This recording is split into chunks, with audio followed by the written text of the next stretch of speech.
একো নাই, কাৰো কোনো ক্ষোভ নাই। তিনিজন এমএলএ খুব কমিল নেকি? কাৰ নাম কওক। নিহাৰঞ্জন দাস মোৰ লগত বহি আছে, মিহিৰ কান্তি চুম মোৰ লগত বহি আছে, আৰু কাৰ ক্ষোভ? দীপায়ন চক্ৰৱৰ্তীটো মোৰ ভাইয়ে হয়, কোনো ক্ষোভে নাই। তো এইটো আপোনালোকে এইবিলাক খবৰ ক'ত পাই আছে? পদত্যাগ কৰিছে, আকৌ উঠাই ল'ব। তো হিন্দু মানুহ ক'ত যাব ইয়াতে? এগৰাকী এমএলএ না হলেতো আমি হিন্দু মানুহগুলা শেষ হয়ে যাম ইয়াত।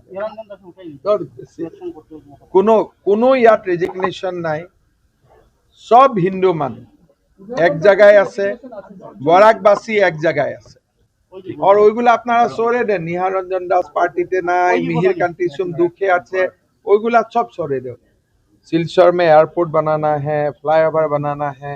सिलचर का लोग इतना खुश है, इस बार बीजेपी को मन से दिल से ज्यादा ही वोट देगा।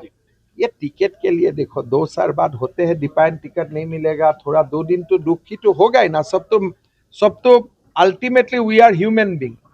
अगर आज मेरा हाथ से कुछ छीन जाए तो मुझे दुख लगेगा कि नहीं लगेगा, लेकिन दीपायन जैसे ह्यूमन बीइंग है, साथ में मेरा भाई भी है, साथ में बीजेपी का कार्यकर्ता भी है। 2 दिन दुख लगे था, अभी खत्म। ऑफर एटाई ऑफर पाबो कि you will be respected in BJP.